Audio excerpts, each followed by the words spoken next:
Welcome back to Boom and Bust. I'm your host, Tony Clement, with our monthly panel as we unpack Canada's economic statement. Sandra Pupatello, I had to break away from you for the break. Please continue with your thought. Well, just that it's not just Alberta. I know we automatically think of that, but a province like Newfoundland, the new premier getting saddled with what is happening with oil prices has a direct impact. All of the people that used to work in Alberta who are all going home now, and everybody's looking for work. So it's really interesting. No one thinks of Ontario, but when the oil sector is down, all the manufacturing that comes from Ontario is impacted when it's not flourishing in Alberta. So we've got a vested interest in Ontario for Alberta to do well. So, although it's regional, we really are very interconnected. And on infrastructure, I think watching what Joe Biden is saying around XL concerns us, should concern all of us, because we have to find more ways. We've talked about electricity infrastructure going across the country. I know we start getting into provincial tiffs when we talk like this, but it's time. It's time for a brand new discussion on what else can we do on a national basis. And maybe this pandemic makes us think differently. It'll make us say, you know what, this is the time. Let's leave all our baggage at the door and come together for a brand new conversation about our restart and building back better. We've got about 3 minutes left. I'm going to give each of you equal time, a minute each.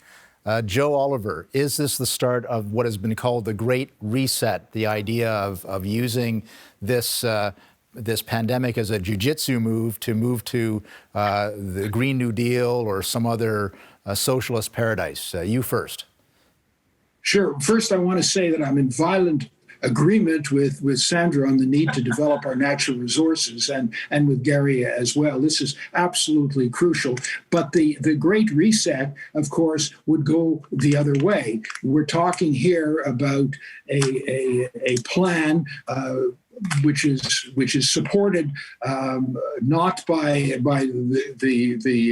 the sort of the useful idiots and socialists without a sense of history, but we're talking about the future King of England, the head of the IMF, the head of the World Economic Forum, the president-elect of the United States, and the Prime Minister of the UK, and our very own Prime Minister. And we're talking about a lurch to the left, more government involvement in the economy, and really a transition out of oil and gas and some of the less practical environmental policies. I'm going to take that as a yes. This is not the way towards growth and prosperity. Let me tell you. Gary Marr, I'm going to ask you next. Is this the start of a great reset, or is it something different?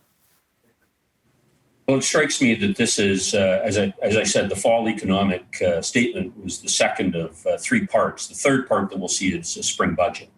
And I like Sandra, I think it's fairly predictable what's going to be in that budget. There will be a great deal that will focus on social programs.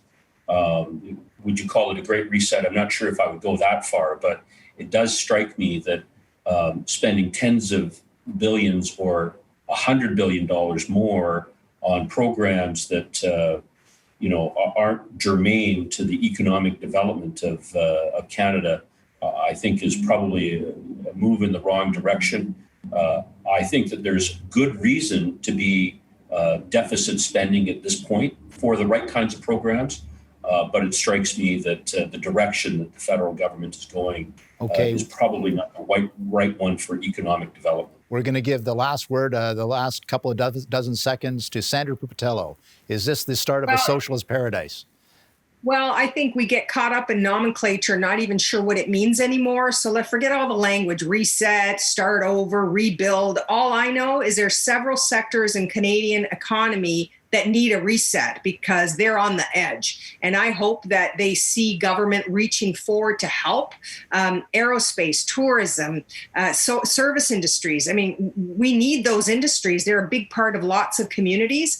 And I think the kind of programs, call it social if you will, but it's helping those workers. Others didn't need as much and perhaps didn't get as much. But there's no question that we're in a reset, whatever definition you want to give that. And I want to be positive positive about the Yeah. impact it's going to have on the Canadian people.